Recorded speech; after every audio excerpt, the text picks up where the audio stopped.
día del intento de atentado, el presidente cuando habló buscó culpables. Los medios, la oposición y la justicia. Después le pusieron nombres. Una columna de la directora del INADI, interventora del INADI, diciéndole a qué políticos hablaban de la oposición, y después le pusieron nombre a los periodistas. Sí. Después de esto fueron contra aquellos influencers en redes sociales, diciendo que trabajaban acá, que eran agentes del AFI, y empezaron a atacar y a presentar causas en contra de influencers. O sea, no solamente iban contra la libertad de expresión en los medios, sino también con la libertad de expresión en las redes. Y ahora es hasta contra una caricatura o contra un dibujante que usa el humor como Nick para describir la realidad. Esto es parte del kirchnerismo, de lo más profundo, que es lo que hace y lo que entiende como libertad de expresión. El modelo venezolano es el modelo que ellos siguen. El modelo venezolano empezó con una ley que regulaba esto en medios, después lo hizo para redes sociales, porque entendían que una persona de una red social, a toda la inversión que habían hecho ellos, lo podía evadir. Entonces, y hoy en la Argentina, si pudieran, avanzan con todo esto, porque ellos entienden que el periodismo desnuda el relato, porque entienden que la justicia es lo que le pone límites y porque entienden ellos que la oposición les puede ganar una elección. Usted recién hablaba de Venezuela, a su lado está sentado el dirigente radical Álvaro de la Madrid, conoce profundamente desde Santa Cruz. Él suele sostener que el modelo venezolano y el modelo santacruceño están muy parecidos. En los dos temas de la Madrid le pregunto, el tema del avance contra la libertad de prensa y el tema de la Corte Suprema, justo ahora, que hace, no sé, menos de 5 días, una semana, que nombraron el Tribunal Superior de Justicia de Santa Cruz a un íntimo amigo de Máximo Kirchner, aportista de campaña, exfuncionario de Alicia Kirchner, y como si esto fuera poco, nunca ejerció la abogacía, no tenía ni siquiera matrícula. Es un delirio. Cuando uno se lo cuenta a un colega de otro país, no lo pueden creer. Integra lo que sería la Corte Suprema de Justicia Provincial y nunca ejerció como abogado y va a juzgar la constitucionalidad de las cosas. Bueno, lo dejo a ustedes. Buenas noches, de la Madrid. Buenas noches, gracias por la invitación. Hoy lo decía una radio de Uruguay que me llamaron, lo comentaban Lobos hace unos días, donde hice una visita a la gente que asistió a la charla. Está ocurriendo lo mismo que desde que el kirchnerismo volvió al poder. Uno se ha adelantado en el tiempo a decir muchas cosas que incluso lo han perjudicado porque todavía no habían ocurrido.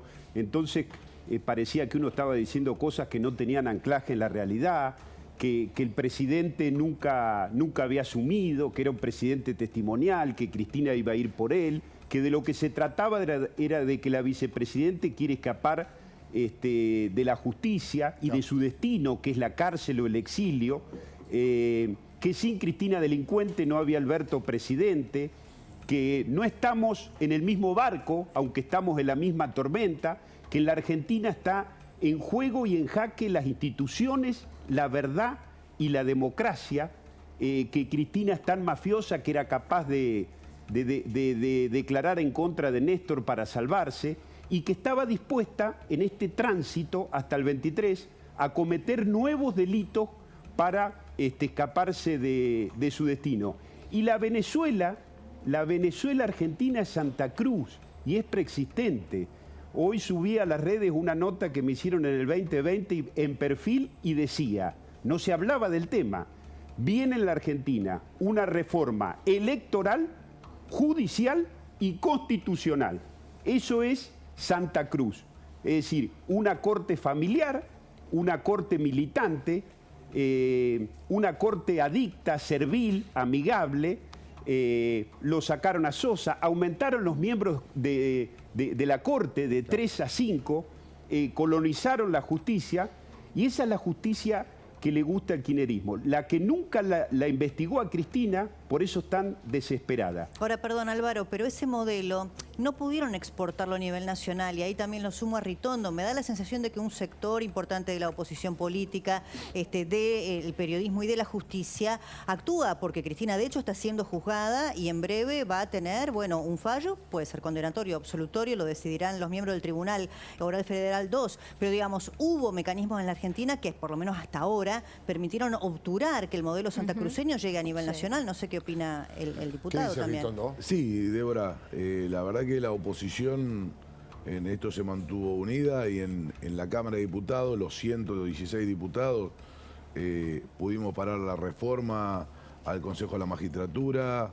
la reforma judicial. Hubo temas que la oposición y acompañado por otros sectores políticos menores pudimos parar estas reformas que querían hacer en el Congreso de la Nación, pero que iban en esa dirección, como dice Álvaro, iban en esa dirección.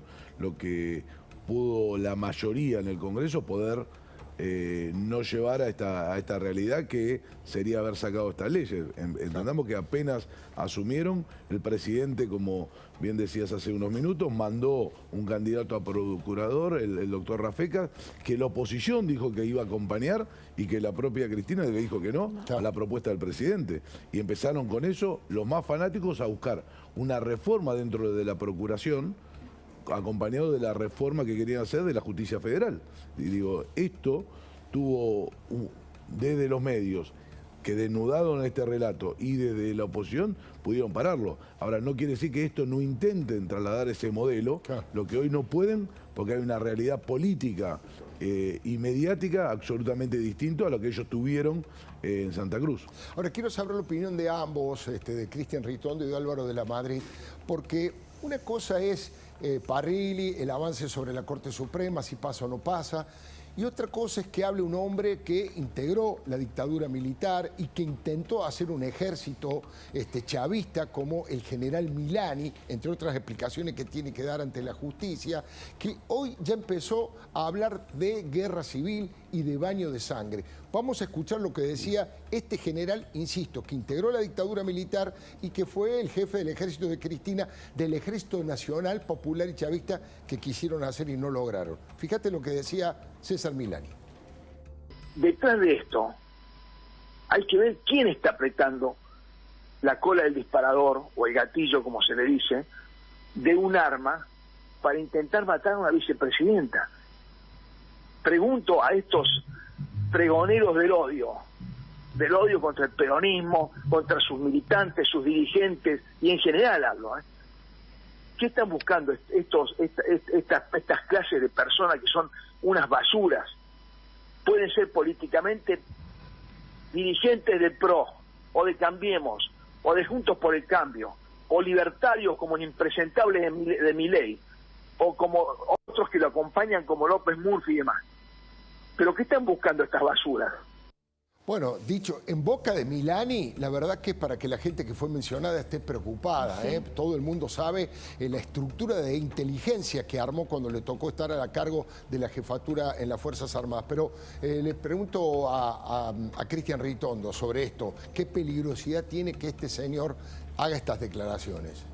Lo primero es que un general de la Nación, por más que sea retirado y jefe del Ejército, haga ese tipo de declaraciones, toca casi el límite con lo que exige la ley de seguridad interior y con la ley de defensa nacional, ¿no? Digo, me parece que hay que tener en cuenta que este señor manejó el ejército, que como bien dice Alfredo, tenía herramientas de inteligencia casi mayor a la que podía tener la Agencia Federal de Inteligencia de la Argentina.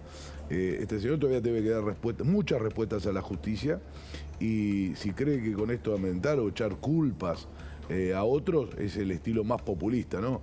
Digo, volver a repetir eso, quién apretó el gatillo, ¿no? Quién estaba detrás del gatillo. Claro. Y la verdad que eso, la justicia está avanzando y hay que tener respeto por la justicia. Ahora, pero la verdad que están buscando todo el tiempo el relato. Más allá de que, bueno, en este caso está expresado brutalmente y está también este dato que tanto Alfredo como usted aportaban en relación a quién lo dice y la estructura que maneja quien lo dice, pero le pregunto, no es una voz aislada y en este contexto, paradójicamente, hay una convocatoria al diálogo con la oposición. ¿Dónde queda esta convocatoria que termina siendo respaldada por Cristina Fernández en su encuentro con los curas villeros y que después de allí, bueno, nada, esto que compartíamos? Es que el llamado al diálogo es una mentira, es para los medios.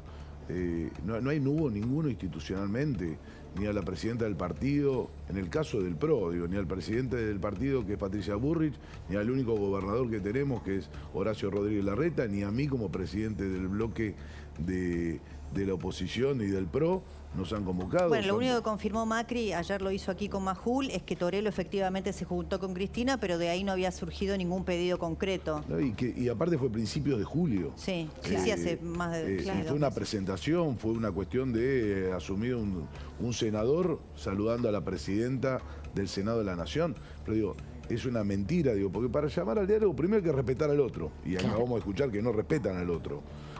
Hay que entender al otro.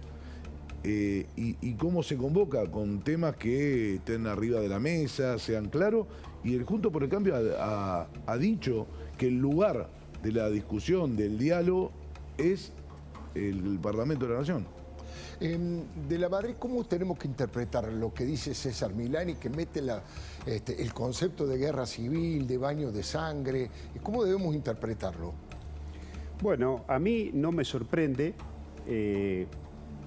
He dicho que este iba a ser el año de las peores tropelías del kirchnerismo, que iban a buscar la violencia, ¿sí? El grupo que odia unido se mantiene unido, y esto es lo que está haciendo Cristina, y la palabra, la apelación a la guerra, con los matones de la palabra, porque Milani es otro de los matones de la palabra de Cristina, como lo es Tailade, como lo es Moró, como lo es Beraldi, como son los dirigentes que Cristina utiliza para pasar esos mensajes de chantaje, de extorsión, de amedrentamiento, utilizan la palabra guerra porque quieren eso, es decir, quieren ir a una conflictividad social que no está en la sociedad argentina, que la quieren poner ellos para evitar que Cristina sea juzgada. Entonces hablan de guerra y todos sabemos muy bien que cuando hay una guerra lo primero que muere es la verdad. Claro. Y esto es lo que quiere hacer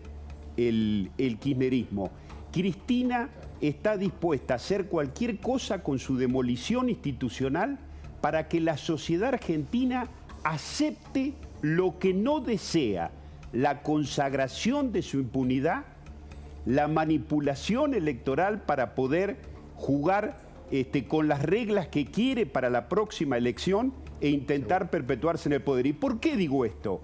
Porque los Kirchner tienen una larga tradición de manipular el sistema electoral y utilizarlo como un apéndice de la matriz de corrupción y de la perpetuidad en el poder. ¿Cuántas veces cambiaron el sistema electoral? En Santa Cruz cambiaron 29 veces el sistema electoral. Juegan... Realismo mágico. Juegan nunca juegan en igualdad de condiciones. La ley de Lema es la que le permitió a Alicia ser gobernadora porque Costa había sacado más votos que ella. Ellos, Débora, nunca juegan en igualdad de condiciones los partidos. Es decir, te ponen las reglas que son trajes a medida de cada elección. Entonces, bueno, suspenden las PASO, no las suspenden, diputado por el pueblo sí, diputado por el pueblo no, ley de Lema sí, ley de Lema no, votación a los menores de edad si conviene, hacer como la elección pasada, que no puedan votar los jubilados y grandes sectores de la sociedad. Ellos utilizan las reglas electorales para su conveniencia, legislan para su conveniencia. Y lo peor de todo es que el kirchnerismo sacrifica en largo plazo todo para su conveniencia electoral. De la Madrid me está llegando en este instante, casi como una información urgente, unas declaraciones que hizo en Nueva York el presidente Alberto Fernández respecto de quiénes son los que agitan el odio en la Argentina. Vale la pena escucharlo, acaba de ocurrir en Nueva York, fíjese.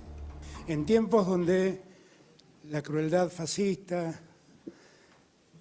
sobrevuela a la Argentina, donde los presuntos discursos libertarios convocan permanentemente a la violencia y al odio, la verdad es que debemos recordar como actuaron las verdaderas víctimas del genocidio que vivió la Argentina.